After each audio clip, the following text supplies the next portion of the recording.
Good morning, it's Tuesday. So on Friday afternoon, U.S. President Donald Trump signed an executive order that reshapes U.S. immigration law, and there's been a lot of confusion about it, even within the government, about who's affected by this law and precisely what it means. So I thought today I'd take a closer look at what the executive order actually says. So first, the order bans for a period of 90 days all immigrant and non-immigrant entry into the United States from all citizens of 7 nations: Iran, Iraq, Libya, Somalia, Sudan, and Yemen. These 7 nations seem to have been chosen because they were cited in 2015 and 2016 laws signed by President Obama that required residents of those countries to get a visa to visit the United States. But the executive order states that they can't enter the United States even with a visa, although there are a few exceptions for diplomats. So what does this mean? Well, for an Iranian professor at Yale, it means that if she leaves the US, she won't be allowed to re-enter it, even though she's a well-known opponent of the Iranian regime. And for a doctor who was abroad battling a polio outbreak, it meant being denied entry into the US despite his visa to be here. Now, I know those probably sound like particular examples of hard luck stories, but because people from those countries already needed visas with specific reasons to visit the United States, like visiting family or studying or working in a specialized field, almost all the stories are hard luck stories. The executive order initially also seemed to apply to legal permanent residents of the United States who aren't citizens, so-called green card holders, although the language in the order is extremely hard to parse, like even to those within the government. I mean, at one point on Sunday, Trump's chief of staff said the order does not apply to green card holders, and then later, in the very same interview, said, of course it does apply to green card holders. But after much confusion and emergency lawsuits, it now appears that permanent residents will not be subject to the ban. It's also unclear from the language in the order whether it applies to dual citizens. Like if you're a Canadian citizen who was born in Somalia, as Canada's immigration minister is, there's still some confusion as to whether you can enter the US. Now, critics of this part of the executive order, and I should acknowledge that I am among them, argued that it is really poorly targeted. I mean, no foreign nationals from any of those 7 countries has killed even a single American in a terrorist attack. Ever. In general, terrorism in the US since 9/11 has been exceedingly rare. Like in the past decade, American civilians are literally more likely to die by lightning strike than terrorism. And notably, most of the attacks that do happen in the US are carried out by American citizens or permanent residents,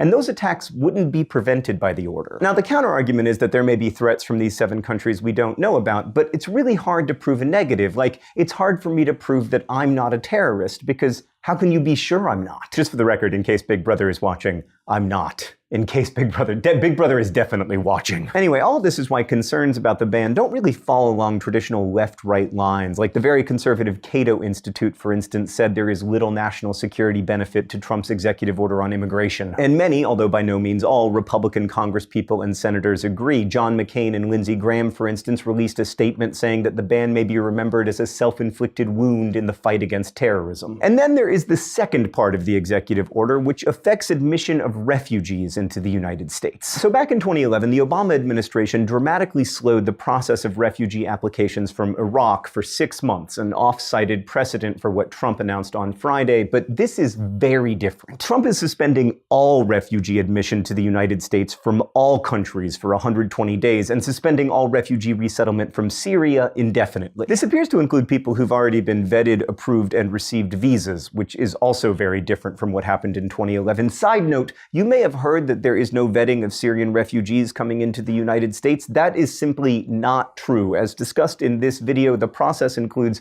a huge variety of background checks and interviews and often takes more than 2 years. The executive order also prioritizes, quote, refugee claims made by individuals on the basis of religious-based persecution, which Trump has said will mean prioritizing Christian refugees when the program restarts, although that's not actually stated in the order, and it's not clear it would be legal. For context, though, last year the U.S. accepted about 39,000 Muslim refugees, about 37,500 Christian ones, and also 8,500 people of other or no faith. But just to be absolutely clear, Muslim refugees who have been vetted and approved for admission to the United States cannot currently get in, but neither can Christian or Buddhist refugees for at least 120 days, nor can interpreters who served with the American Armed Forces in Iraq, because no refugees are being allowed into the United States. And this blanket ban also seems to me very poorly targeted complicated. For one thing, it lumps all refugees together, whether they're from Syria or South Sudan or Burma. Like, most refugees resettled in the United States in 2015 were not Syrian, they were Burmese. But also, many Syrian refugees are victims of ISIS who can speak firsthand about its horrors, and that is a moderating force, not a radicalizing one. Imagining Syrians monolithically is as dangerously simplistic as imagining that ending refugee resettlement will solve the US's security challenges. I share John McCain's feeling that ultimately this kind of blanket ban will do more to help terrorist recruitment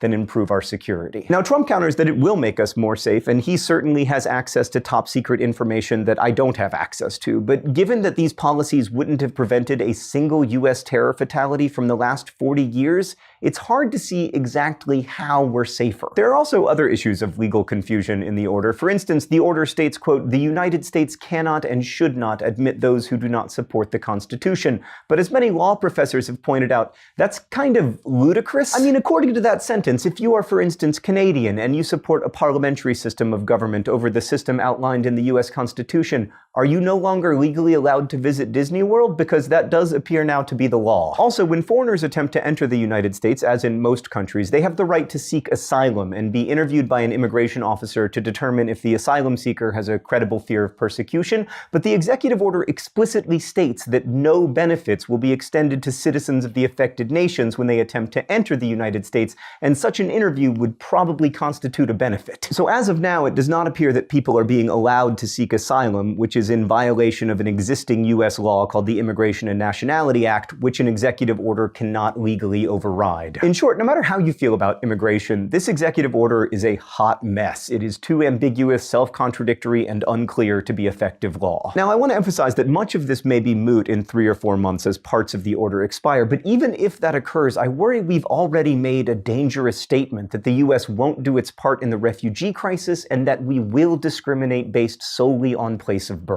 I think those are mistakes, that imagining a diverse group of over 100 million people to be some terrifying and singular other only encourages others to imagine us that way. It's hard to imagine people complexly, especially when you're being told to fear them, but I've found it helpful to listen. So I've put together a playlist of refugees telling their stories. I'd ask you to listen to them, to believe them, and to see them as people instead of merely as threats. Hank, I'll see you on Friday.